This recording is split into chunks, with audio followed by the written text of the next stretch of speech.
Welcome to ACAP, Association of Cable Access Producers, meeting here on the 1st of October 2012. We're honored to have as a guest Sumner Jules Glimcher.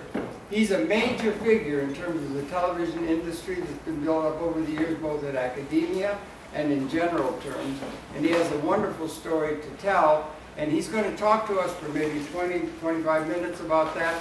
And then we will have a round-robin discussion around some of the issues that he's going to bring up.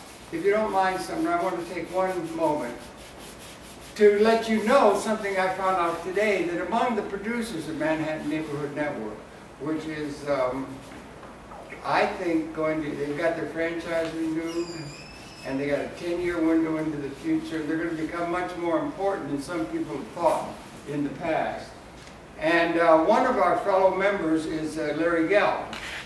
And Larry Gell, you may know, Larry Gell is an old friend of mine, and a major figure at the United Nations and in the world of business and so forth. And he was in a situation where he ran into at the United Nations a day or so ago, all unbeknownst to Mr. Ahmadinejad, the president of the country of Iran, which is very much in the news.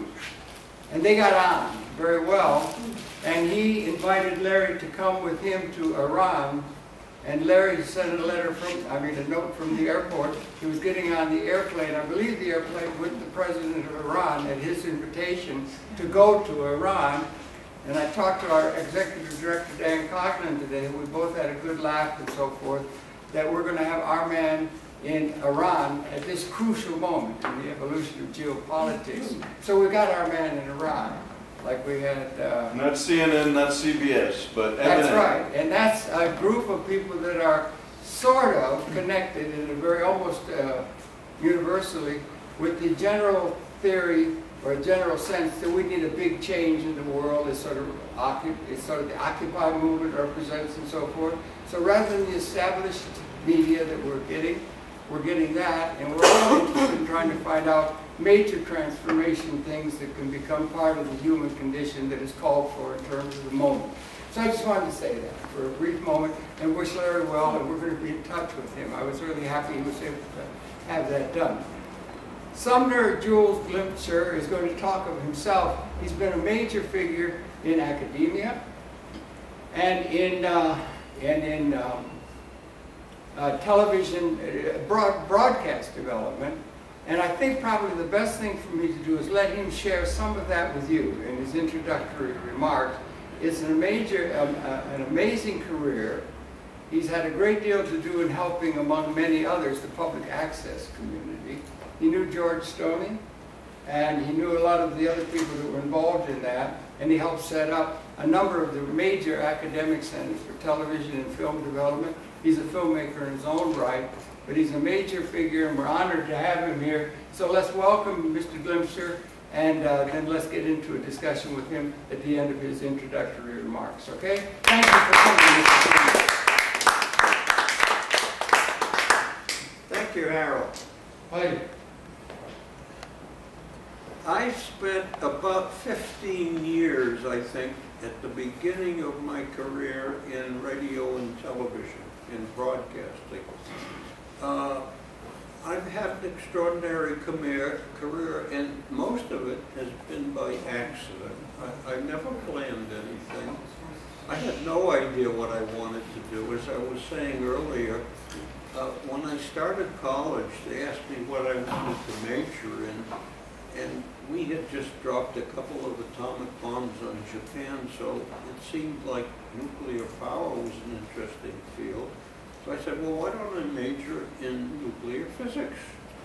Well, one of the biggest mistakes in my life, because I found when I started Harvard, first of all, everybody seemed smarter than I was. I'd never been in a school where there were so many smart people. Bobby Kennedy was in my class, George Clinton was in my class. And I soon found that I was in the wrong pew. And one of my friends, a guy named Hartford Dunn, who later became the president of PBS, said to me one day, "Sumner, why don't you join the radio station?" And I found my niche. It was wonderful to sit in front of a microphone and talk to all of Boston. So when I was graduated, I was offered a job testing missiles for the government in White Sands, New Mexico for $75 a week. It was 1948 when $75 a week was big money. I was offered a job at a little radio station in Lynn, Massachusetts for $35 a week. And you know which job I took. I went from there after a few months. I went to New York and I got a job as a page at NBC. I spent 6 years in the golden age of television when I was production manager of shows like Sid Caesar's Show of Shows and Perry Como. All the shows came out of New York in that time. So I learned television inside out. Then I went to Radio Free Europe in Munich in broadcasting, and I learned a great deal about international broadcasting. And I came back and I started what was the first international independent voice news service. I had met 36 reporters at Radio Free Europe, and this was the precursor of CNN. I had been planning this for some months, and I was home planning. I'd gotten a list of all of the top broadcasting stations that specialized in news, like WOR in New York and WJR in Detroit and WTOP in Washington. And suddenly I listened to the radio and Pope Pius had died. And my partner, this is again one of these amazing coincidences, I had a guy in Munich who wanted to work with me in starting this, and he had just written me a letter and he said, "Ava and I are going on holiday. We're going to Rome and we'll be at this hotel if you need me." Pope Pius died, and this top reporter was in Rome. I called my friend who was the general manager of WOR, Bob Leader, and I said, "Bob, could you use some direct news from on the election of the new Pope? Do you remember the black smoke and the white smoke? It was very dramatic." And WOR was not network affiliated, so if you were a CBS station, you got a report from London that says, "This is Edwin R. Murrow in London, now back to CBS in New York." But if you were WOR, you didn't have a voice service. You had to tear up a news wire and read that. So here my reporter was on the spot in Rome, and it took 17 days to elect a new pope, and I sent a telegram to the 50 top stations that were news stations, and overnight 20 of them bought this service, and we were in business suddenly with this new service. It was the precursor of CNN.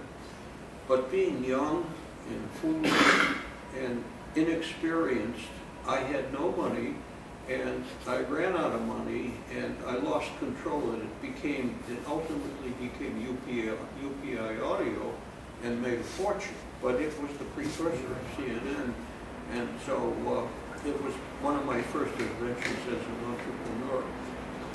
When I lost control of it, WOR hired me as manager of foreign news, and I set up news stations all around the world for WOR and RKO General. Then I was hired by PBS and became their expert on international acquisitions, because I knew a lot about programming all around the world. I imported Glenn Gould, who was playing Bach's Goldberg Variations. I imported the first film on Leonard Cohen from Canada. I set up an exchange program with NHK in Japan because I knew something about international broadcasting. So I then spent some time at PBS, and ultimately I then went to Columbia University at a place called the Center for Mass Communication, which was producing films, and that's when I began making documentaries as against working in broadcasting, where I met people like George Stoney. I think it was 1963 when I first met George, and he and I worked together. We became very close friends, and he, as I think everybody in the room knows, he died within the last few months at age, what, 96? 96 it was. I went to his 95th birthday party. So I had a the first 15 years of my life was pretty much in broadcasting. And by the time I got to the Center for Mass Communication, I began making documentary film. And I had an extraordinary experience. Again, my life, as I say, has all these amazing elements. I met at a party in Westport, Connecticut, where I was then living, a man named Harold Mason, who was the president of a company called Greenwood Press, which printed reprints of books that were well done. This was probably around 1970, and Harold said to me, I told him I make, you know, you meet someone at a party and he said, what do you do? And I said, I make documentary films. He said to me, you know, we reprinted a book called North from Mexico. It's the story of the Chicanos, the Mexicans, the Spanish, and the Indians who traveled from Mexico City north looking for fabled cities of gold. This was the time the Chicanos of the Southwest were beginning to want to be known. The black people at that time were, you know, had made themselves heard, and Chicanos felt, well, we should be known too. We helped develop this country. And a man named Kerry McWilliams had written this book, North from Mexico, and Harold said, do you think you could make a documentary about it? I read the book, it was fascinating, and it all took place in the Southwest. So I said, sure, this would be a very colorful film. I made the film. It was very successful. Harold called me one day. I was then teaching at Columbia, making film, and commuting from Westport. Harold said, Sumner, would you like to stop commuting? I said, sure, I'd love to. You know, what do you got in mind? Harold said, well, I just sold an antiquarian book library, and I have some money, and I'd like to put it into a tax shelter. What would it cost if you started a film company in Westport? Well, I was doing fairly well. This was 1970. I think I was making about $25,000 a year at Columbia. I was doing moderately well. So I said, well, I think I'd want 2 years' salary, $50,000, maybe another $50,000 to produce some programs. He wrote out a check for $100,000. Amazing. And I sort of gave notice at Columbia and started a film company in Westport. So Harold and I became co-presidents, and we're sitting at our desks, and the phone rings one day, and he hears my end of the conversation, and he hears me say, I'm sorry, I can't meet with you, I'm going to be out of town. And I hang up. And he says to me, I didn't know you were going out of town. I said, I'm not. He said, well, what was that conversation about? I said, a representative of Chiang Kai-shek just called and asked if I would make a documentary about Taiwan. Well, I didn't like Chiang Kai-shek. I thought he was a real son of a bitch. And I certainly didn't want to make a film about it. Harold put his hands on his hips and looked at me like an idiot child and said, did I just give you $100,000 to start this company? And I said, yes. And he said, would they pay you for it? I said, of course. He said, please go listen to the man. What can you lose? So I called, Gene Lowe was his name, L-O-H. I called Gene back and he said, come have lunch with me tomorrow. I said, I canceled my trip, I can meet you. We're sitting in a Chinese restaurant. And you know, if you serve me Chinese food, you can get me to do anything. And he said, I know something about your background. You're one of these Harvard intellectuals who doesn't like Chiang Kai-shek. Is that wrong? I said, well, maybe, yeah. He said, you should know that when Chiang got to the mainland, he started an intense land reform. He bought all the farms from the rich people, and he sold it to the peasants at very low prices, and he's changed politically. He said, I want to hire you to make a film, and you can say anything you want. We will not censor a word you say, because we're very proud of our country. I couldn't turn that down. So I also knew something, I know something about China. I was always interested in China, and I knew that Chiang had taken with him all the Chinese art. I suppose everybody here knows that now. And he started a museum called the National Palace Museum, which is the repository of every piece of Chinese art that wasn't nailed down. And I said, when I met with Gene, I said, I'll make your film provided I can film in the National Palace Museum and the government pay for that film. And they agreed. So I went to Taiwan and I made these 2 films. They were so popular that 2 years later they invited me back to make 2 more films. And I have been very interested in Taiwan and China and Japan ever since then. I was a consultant to the Consulate General of Japan for almost over 20 years, helping them inform back, I think we started in the mid-1970s. I made several films in Japan. These were non-political films, films of Mount Fuji, films of Japanese cuisine, films of kabuki theater. And because I had worked at PBS, I was able to place these films. These were the days when public broadcasting was looking for free films. And I made all these terrific films that helped explain Japan to America. I made about 3 dozen trips to Japan. I ultimately did a series of programs based on Ed Reischau's book, The Japanese. We did a series of 8 films on Japan, a series of 8 film strips, and a series on China with John King Fairbank. I had been a consultant. In 1978, Derek Bach, the president of Harvard, was seeking a film consultant to determine how new media, mostly video, could be used in education. And as an alumnus and a filmmaker, I was recommended to him, and he hired me. And I had an absolute dream assignment. I spent academic, I think it was 78 to June of 79, on campus. They gave me an office in Holyoke Center and a suite in Lowell House. And my job was to spend a year determining, giving Derek a report on how media was being used all around the world. The BBC had started the Open University.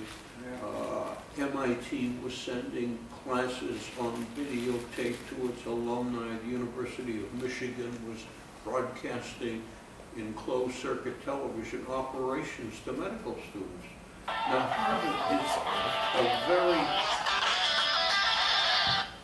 Harvard is a very conservative place. And the concluding chapter of the 80-page report was that I suggested that Harvard should establish a video production center and put its outstanding faculty on tape and sell them to alumni. I came up with a business plan because Harvard alumni, 300,000 strong that are still alive, I thought would be a captive audience. And then I said, I thought these courses could be sold to the entire world, to other universities. And in fact, Harvard could give associate degrees if it wanted to, because I thought putting those tapes, what would then be tapes, which would now of course be DVDs, would be an extraordinary event. Derek took my report and said, thanks very much, Sumner, I'm going to give this to a committee to study. They're still studying it. Can you imagine? It's Derek Bach. Yeah. Derek Bach? Yeah. Yeah. Can you imagine if teachers like Fairbank and Reischauer and Galbraith were giving their courses that you could buy for, just a few dollars? You could take a Harvard course. You could get a Harvard course. Anyhow, that was one of the big disappointments of my life. Anyhow, I think that's enough in terms of my broadcasting. Is there anything? Okay, good, yeah, and maybe I could throw a thought out there. I have a great admiration for comprehensive thinking or systems thinking in that, and one of my favorite people of all time is Buckminster Fuller. And we did a program with Buckminster Fuller one time, and he predicted, that was 1974, that all universities were going to become multimedia production centers using the faculty as the content of it, and that they will be turned into that. And you had the fellow at the British Open University. They tried to get it started in this country, Walter Perry, and they couldn't get it started partly because the faculty thought that if they had multimedia coming in from satellite, it was going to undercut their authority in the classroom, and they didn't want to have the competition from multimedia. Buckminster Fuller thought universities will mainly become video production centers or film production centers in terms of the curriculum that's going to educate the world. It'd be terrific. I think it's still ahead of us. It will. Harvard would have made millions of dollars. The faculty loved the idea. They would all be getting They were at Harvard, right? Yeah. Yeah. I mean, I thought it was the best idea I ever heard. Walter Perry was his name, the man who set up the British Open University. Yeah. Now I understand you, through the internet you can get classes at MIT or study courses. The internet offers just about everything nowadays. Right, right. The internet is great. It's great. But my thought originally was that if you could have a library of what was then tapes, what today would be DVDs, that you could purchase for a fraction of commercial prices, and be able to refer to that at any time. Of course, you can get them online. Many schools are now doing it. Many universities are now doing it. But Harvard has a unique name. Whether it's deserved or not, in some cases it's not, but in other cases it is. And that name is like gold. If you say that Harvard's classes are available, it just has a different context, than if it were another school. So it was just too Wouldn't you bad. be undermining the Say again? wouldn't you be undermining the financial interest of other teaching faculty and professors? In other words, the organized educators would be now in competition with inexpensive professional. I don't know whether that was among the thinking of Derek and his advisors, whether they thought it would vitiate the teaching of, in person, whether they felt that the competition would diminish, people in the classroom, which I thought was ridiculous because Harvard has 10 to 20 to 30 times the applications that they can possibly take. They would never run out of students who wanted to be there in person. And it's a very different experience being in the classroom. But a Harvard education today is what, $50,000 a year or more? And, for a few $100s, you could be buying classes that would give you the basic information. It could broaden education throughout the world. Well, your concept has been turned into an industry. Say again? Your concept has been turned into an entire industry, and it's one of the most profitable industries around. The University of Phoenix is very big in it. The University of California is very big in it.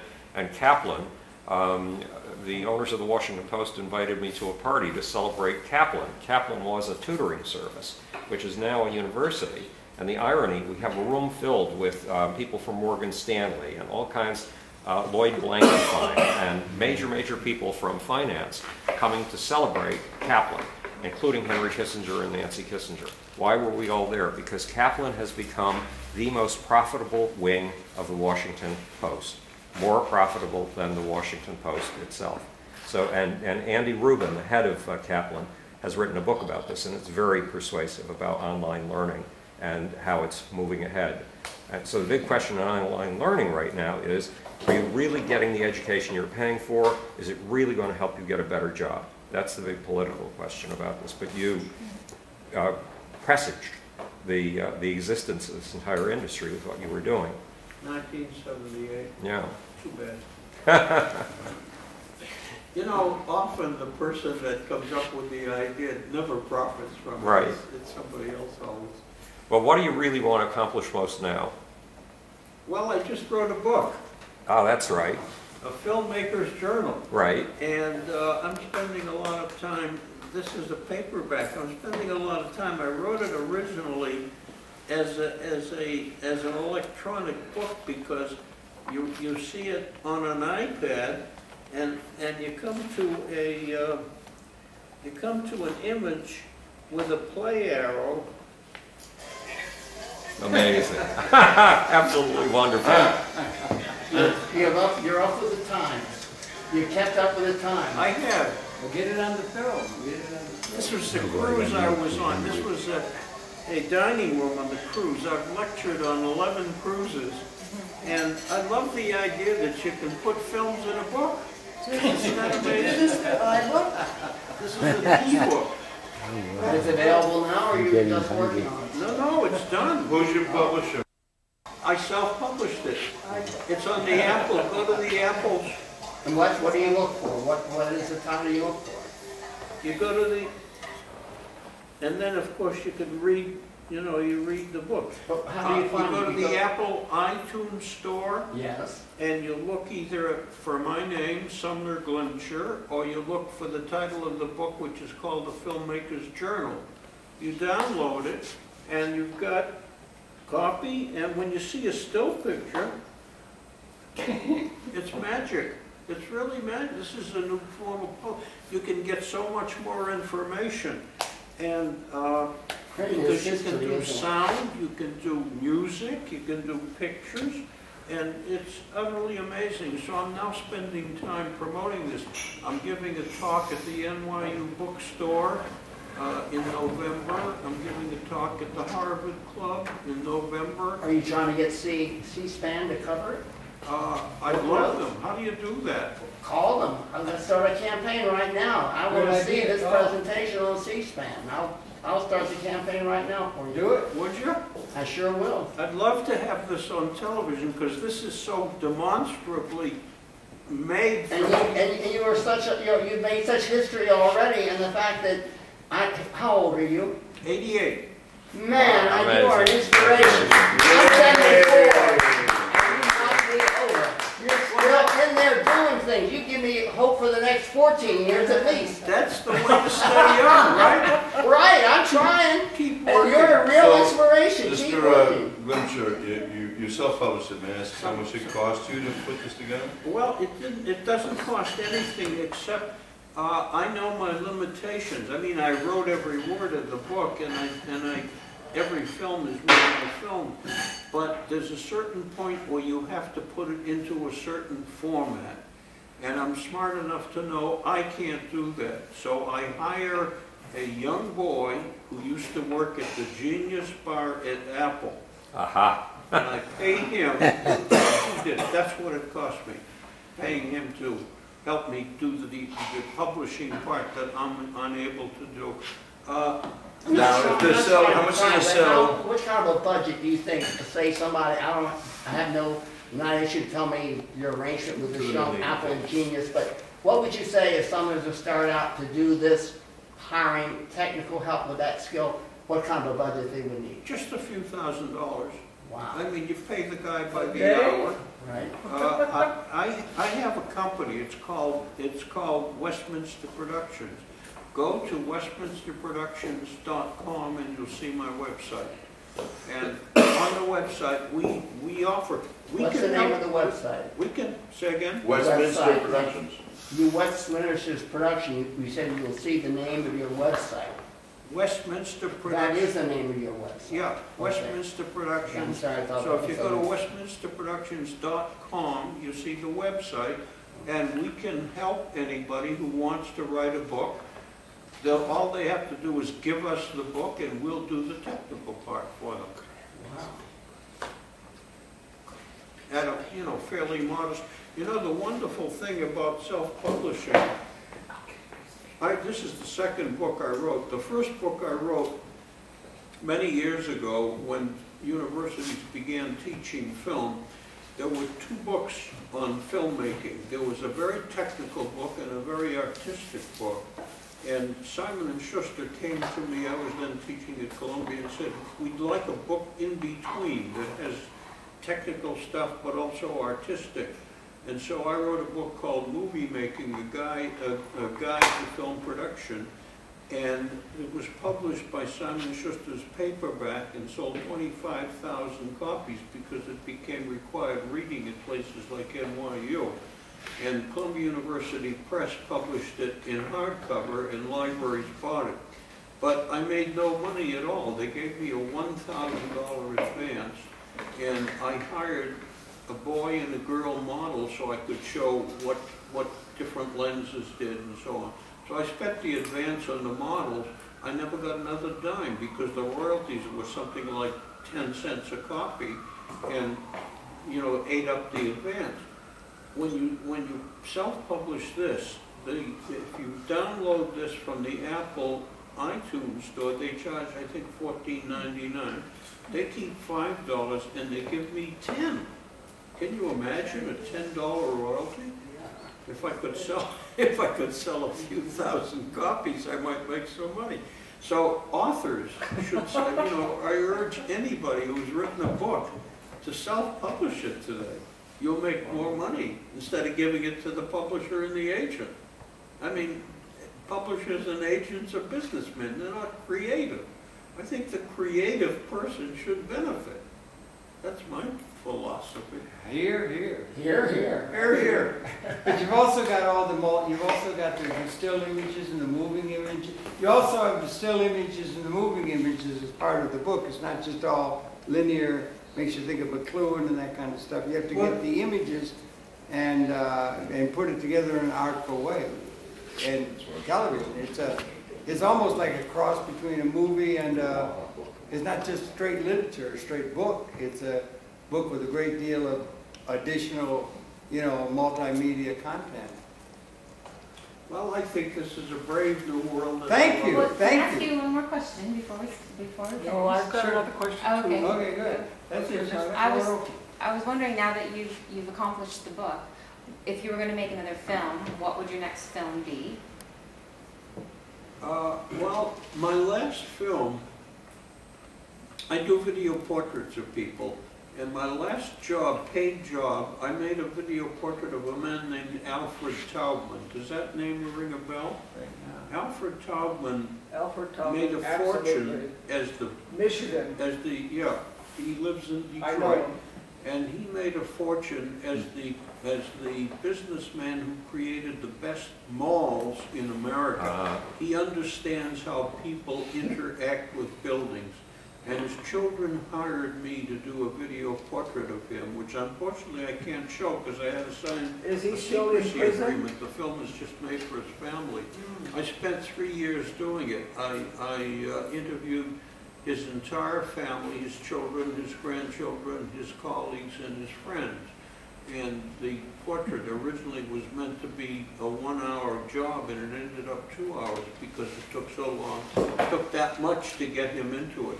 You may know him because after he made his fortune building malls, he bought Sotheby's auction house, and Sotheby's and Christie's were accused by the Justice Department of price fixing. And he had hired a woman named Dee Dee Brooks as the CEO, and she was the person who, he bought the company and he changed the whole concept of art auctions.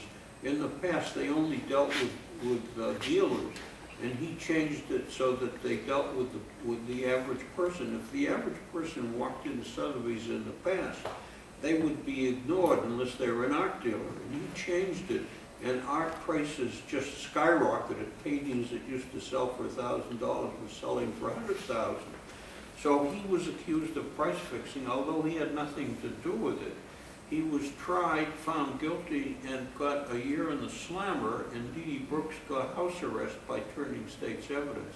He's a wonderful man. He has given away $200 million, mostly to his alma mater, University of Michigan. He's funded a huge laboratory that's attempting to discover the cause of brain diseases like Alzheimer's and all of the diseases of the mind. His close friend was Jacob Javits, who died of, Parkinson's or something.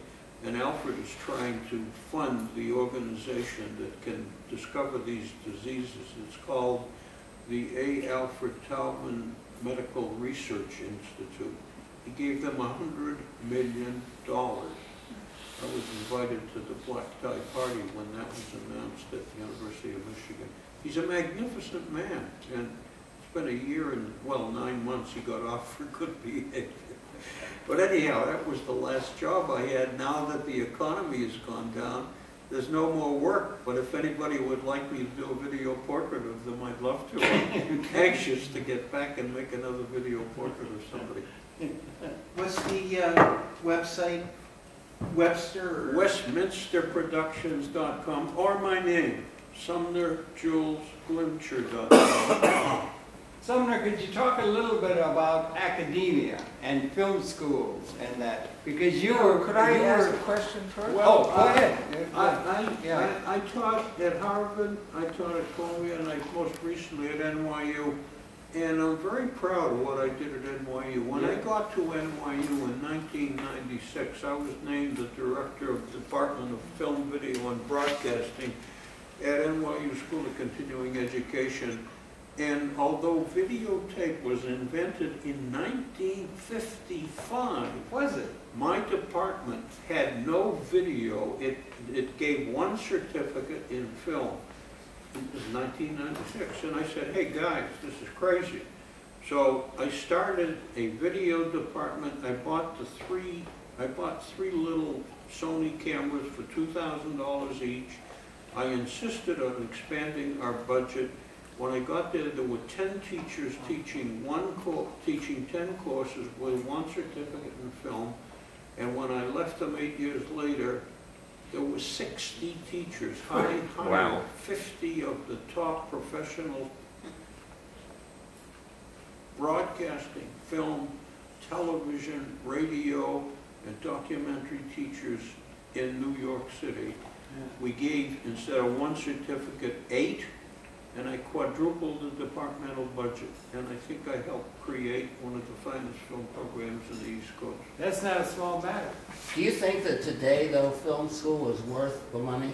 I mean, is it worth going to NYU and paying, I don't know what, it must be what a I huge amount of money. Yeah, what I would suggest, I mean, the Tisch School of the Arts is a 4-year program. It's an actual college.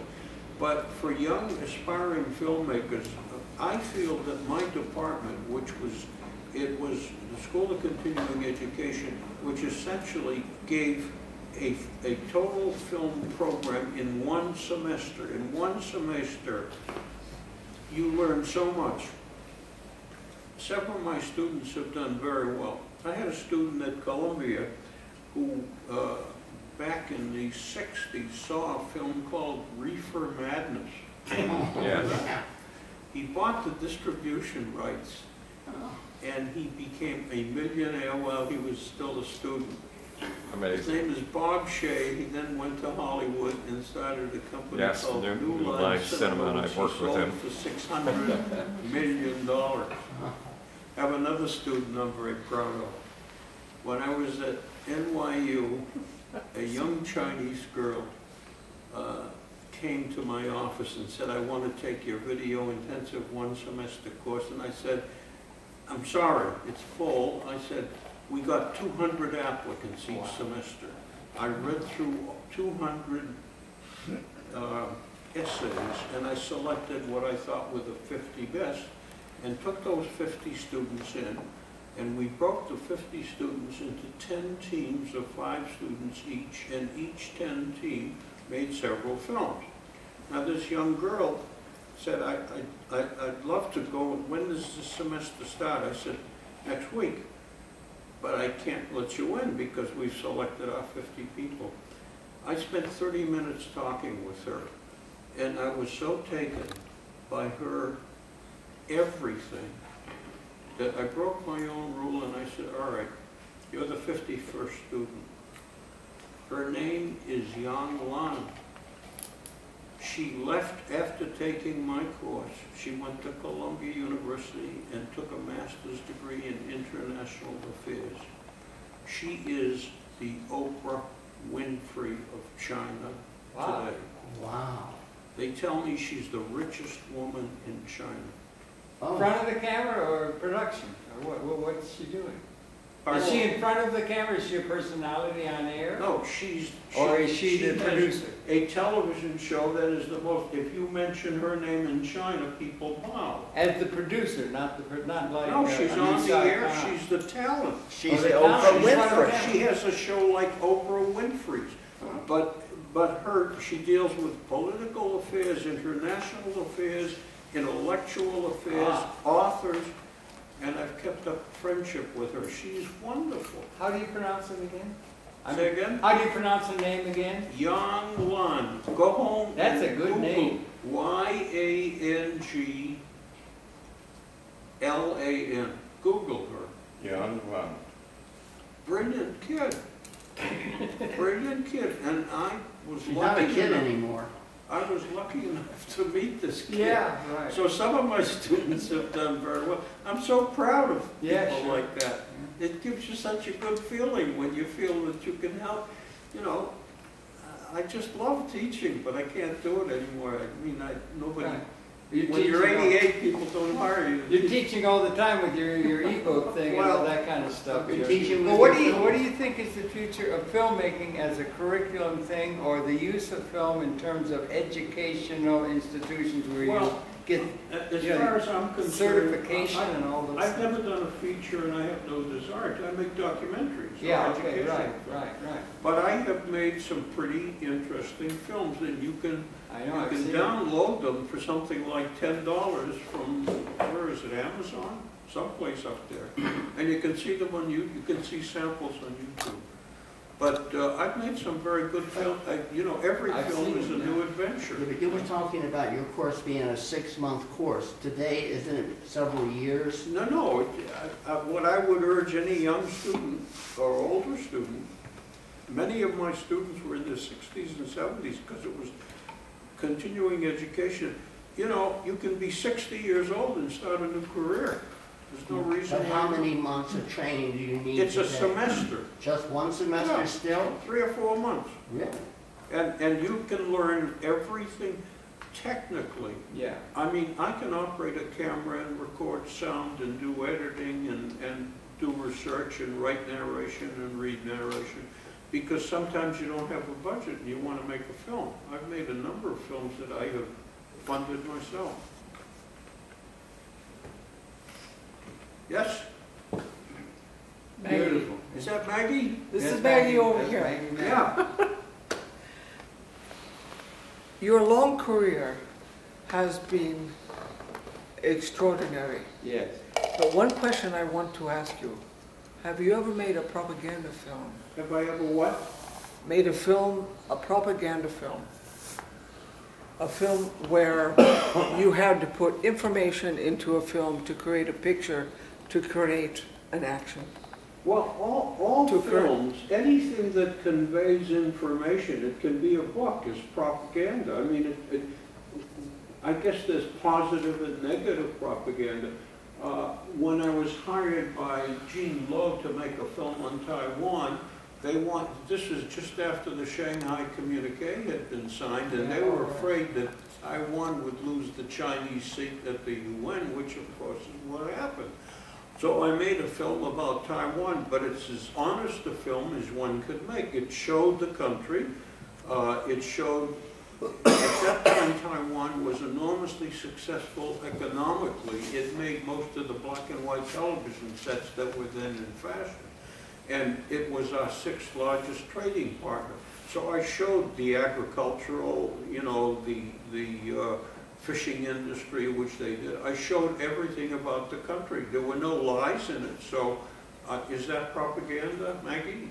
I mean, it showed the truth as best I could do. I have never misrepresented anything that I know of. That was the curious part, because you have seen so much in your gorgeously long life that, has anybody wanted you to make a documentary and change the truth, or show something different that in actuality it was, and then present it on film and show it to the public? Well, Leni Riefenstahl is usually the person who one talks about when one thinks about making propaganda films. She made films that tried to glorify the Third Reich.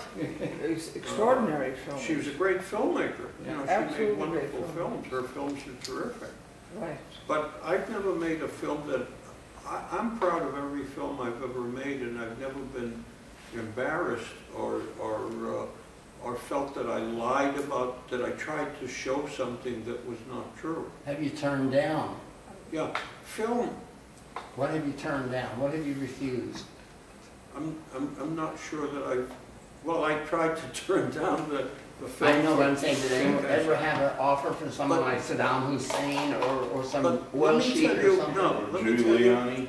let me tell you a story, because it involves George Stoney, who all of you know. I love this story. George tells when he teaches, he's used this often. He made a film for the Department of Health, Education, and Welfare on strokes. And so, talk about truth in film. Jean-Luc Godard said film is truth 24 times a second. We know that's not true. Film is what you want it to say. So here's this film that George is making for HEW on stroke. And you see this woman, older woman, walking across the room, and suddenly she collapses on the ground. She's had a stroke. And she's lying there. And George did not say cut. He let the camera roll. Yeah, hello. And she's lying there on the ground. And then she looks up and says, "Was that all right, Mr. Stoney?" Is that propaganda? You know, she was acting. Feature films are propaganda. Is that the way, though, it was included in the documentary? Well, documentaries presumably tell the truth. Presumably. Presumably. I've never... I mean, actually, she was enacting a stroke. I mean, Yeah. you could put that in, put enactment or reenactment on it, Right. and it wouldn't cut the validity of what you were doing. Harold, I think that's enough, isn't it? Well, it's up to you. Are you getting tired, or we could go a little more if you want? Well, I don't want to bore people. Bored? Are you kidding? You got our monumental. attention. Big time. No, try to hang in and go a little more. It seems there's a lot more issues. What's the future of multimedia as an educational, Well, as opposed to the linear perception of Marshall McLuhan's Gutenberg Galaxy and all of the questions about the liaison between the various. What's the future of multimedia as a way of conveying education in the best sense of the word, multisensorily? I love technology. Yeah. I think technology is great. But, you know, Technology can be used to tell lies. Yes, sir. yeah, of course it can. So we have great tools. The internet is incredible. Isn't it? Electronic books are incredible. Television disappointed me terribly, because when I went into television, I thought this was going to save the world. This is the way to convey information and to educate. Right. And instead it turned out a medium to sell soap. Right. Television is, Right. you know, it's largely dreadful. To sell soap and to sell war. Right. So everything's good and bad, Harold. You know, some things are good and some are bad. Who knows what the future will bring? I certainly don't. I think I can safely say that I believe, and in all of our hearts, that web streaming in the boardroom and transparency and the accountability and the invisibility of the medium and television and internet has created a new dynamic socio-politically to allow us to have an organized anarchy where we'll no longer need to have this boardroom secrets and top secrets, and all the accountability and counting will be on the wall, and we'll have a fair society because of communication. Like in courts, we should have television cameras in the courts, and we should have full accountability in the boardrooms, and all of the accountability accessible to everyone so that we understand where we're going and what we have to deal with and how we proceed. For Vox Populi, for an authentic democracy, Demos Kratos, people power. If we're to have an authentic democracy, we've got to have accountability, we have to have transparency. Until then we have this bamboozle roost by these shysters who want to be millionaires, no billionaires, no multi-billionaires, no trillionaires. Greed is out of control in this capitalist system, and therefore corruption is out of control, and we have perpetual war. Well, look at the terrible thing about the, you can't have cameras in the Supreme Court. When I was at NBC, speaking of egregious things, one time, we used to cover political conventions. We used to cover candidates. And one horrible time in an early election, I worked in the 1952 political convention, a politician came to NBC and said, I want to buy a 1-minute spot. And television took money. I think one of the worst crimes in America is that you have to spend billions of dollars for the least office that you run for, and it's a gold mine for the owners of television. Right. Why should we not make all of that airtime available free? Like Right. public access. It's a horror story. Well, why aren't the debates open to all the candidates that are running now? Why is the League of Women Voters at one time would hold the debates and all the candidates would get to speak? Now, it's only the Democrats and Republicans, when there's many more parties. So we League have of these Women technologies- Voters doesn't control the debates. We have these technologies like television and internet, and yet they are still controlled by financial interests. You know, somebody gives, who's this guy giving $100 million to Romney because he believes, and that $100 million might possibly buy the election. It's horrible. No, there's another question that I find very frightening, because I think a lot of people think if everyone knows what's going on in the boardroom, they'll correct things, yet there's something like 72% of Americans believe in UFOs. I mean, you have a whole industry where people create, either catch images, misinterpret images or something, and convince people that UFOs exist. I find this frightening, that the public mind is so gullible as to fall for this nonsense, continue to think that we're hiding aliens somewhere that they found out there at, you know, in the desert, the spaceship that supposedly crashed and the Pentagon gotten hit, and this kind of stuff just takes over the fantasy and becomes mass media in and of itself. It's nothing but craziness. But there's a market there. Exactly. And Nielsen will show that's a good place to go. There's Well, a whole and series. also, there are people who've had real experiences where they feel that it's real. You know, I knew a guy who was a Mirage pilot. He was an officer in the French Air Force. And he explained vividly one night an experience that he had while he was flying his plane, and he was convinced it was a UFO. So the thing is, people do have these experiences that lead credibility to the rest of it. Yes, I met a man once who claimed that aliens landed, took him in the spaceship, and wanted him to fertilize 80 women. But it was somehow with just one donation of seed. Nobody, and he That was would up on the have BBC. volunteers He worked on Wall Street. He worked on Wall Street. He was profiled on the BBC. And he did art paintings. And I've read about something called sleep paralysis, where people are halfway awake and halfway asleep, and they actually believe these things that have happened to them. They're not liars.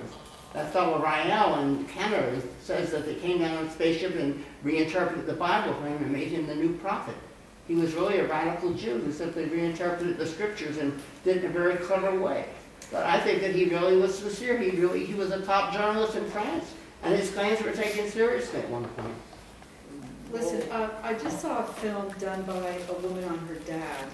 Her name is Innie Humes, and her dad was Doc Humes. He started the Paris Review. He wrote a couple of bestsellers.